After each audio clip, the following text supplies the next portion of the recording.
Kansas City in Minneapolis this weekend, of course. Looking forward to that game. It is a late afternoon game on CBS. And let's welcome on and say hi to Kendall Gammon. He's joining us on KCMO. It's brought to you by Xfinity, the next generation 10G network only from Xfinity.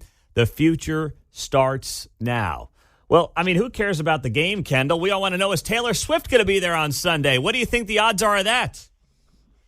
Well, I don't know, but as far as I'm concerned, we need to talk about it for the next 30 minutes because you're right. It is all that matters, and it is, I don't know.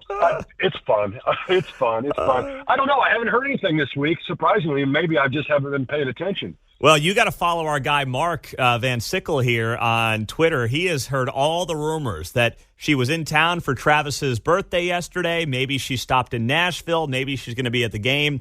The rumors are running rampant. So we're just kind of sitting here waiting to see what happens Sunday. And I guarantee you, Kendall, I know you probably believe this too, CBS is dying to have her at the game because look at the ratings for NBC and Fox the last 2 weeks. Yeah, there's no doubt about it. She does bring a different perspective to everything for sure. And it ended up being a great Sunday night football game on its own, but certainly that's not what people expected. But the two that melded together made for a pretty impressive night, no doubt. Yeah. Well, you know, this game in particular against the Vikings, people are looking at this Vikings team. They were in the playoffs last year, and they're saying, geez, they're 1-3, they're 0-2 at home. I mean, this feels like kind of make or break in some ways for the Vikings' entire season, which is why this spread might not be what people expect it to be. It's 3.5 points in favor of the Chiefs. Is this a I don't know, tricky spot for Kansas City just because it feels like the Vikings have their season on the line this weekend in some respects? Yeah, Pete, you really are right with that. I do think this is a dangerous game because Minnesota has some of the things riding on it like you talked about. That being said, they're 1-3. They could easily be 4-0 or at least 3-1. So they've lost some close games, I think, all by less than a touchdown. So when you do look at things and the fact that after last year they were the number one seed in the NFC, of course they lose to the Giants somehow in the first game, so big disappointment. So they had a lot of expectations for this year, and obviously they're not meeting them right now. So, I mean, they're not playing for their life completely, but man, if you start 1-4, it's awfully difficult to get into the playoffs. And of course, we've heard a lot about the fact of, okay, if they go down the tubes and things aren't going well, will they trade Kirk Cousins to New York Jets and things of that nature? But after talking with some stringers up in Minneapolis yesterday, I mean, they talked about that stuff, but they said, Kirk has a no trade clause, so that's not going to happen, I wouldn't think. So they're just focused on the game, and Minnesota is going to be a tough place to play. That stadium gets loud in there, and they do as good a job as anybody of getting the fans going early on. So the energy in the building is going to be huge to begin with, and so the Chiefs really have to make sure and withstand that first 5 or 6 minutes. Yeah, that's a great point. That stadium they got up there looks beautiful. So this game for the Chiefs, I mean, after what happened on Sunday night, where are you looking to see improvements in particular? You know what? I want to see the wide receiver group continue to evolve, and I think they will. I think they are. Patrick Mahomes took things on himself, said that he got a little bit greedy. I don't know about that. I will say this: Mahomes says the right things all the time, and I think even maybe Big Red in his press conference, maybe yesterday or the day before, kind of took up for Patrick Mahomes and just said, it's not all on him. I did some things as well, play calling as well, but when it comes down to it, the receivers, just another game, more and more experience, I think, is going to allow them to get on the same page. They'll never be on the same page like Travis Kelce is with Patrick Mahomes, but the more experience they get, then I think the better they'll get, because people don't understand, or people maybe understand, but just to remind them, lots of the concept routes that the Chiefs have depends upon them reading the coverage either right before the snap or as the play is going. So go from cover 2 to cover 3 and to figure out how they either need to hook it up or take it down the sideline. And I'm being very general with these things, but basically routes change depending upon the defensive backfield and what they're doing. And lots of teams want to do that at the snap to disguise it. And if you have young players who haven't dealt with this that much and you're not on the same page with the QB, that's when you have a little bit of miscommunication. Well, you mentioned earlier, Kendall, the trade market and regarding Kirk Cousins, Vikings quarterback.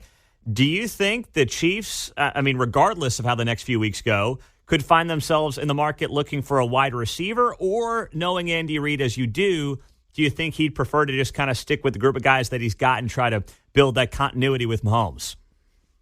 I think that's a fair question, Pete, but I think Andy Reid is going to stick with what he has, unless it's just somebody who absolutely bears looking at. And I think they always kick the tires on people. Of course, that's Brett Veach in conjunction with Andy Reid. But I think it's hard to bring in a receiver in this offense if they don't, unless they happen to have been in the system before somewhere else. Hard to bring them in midseason and think you're going to get that type of chemistry that's going to make a difference. But again, going back to what I said, and this is again me sitting on the fence, which is only if it's the right person, but it's hard to believe that the right person would come available. Mm-hmm. So Kendall, you look at this game then, you mentioned some of the issues defensively.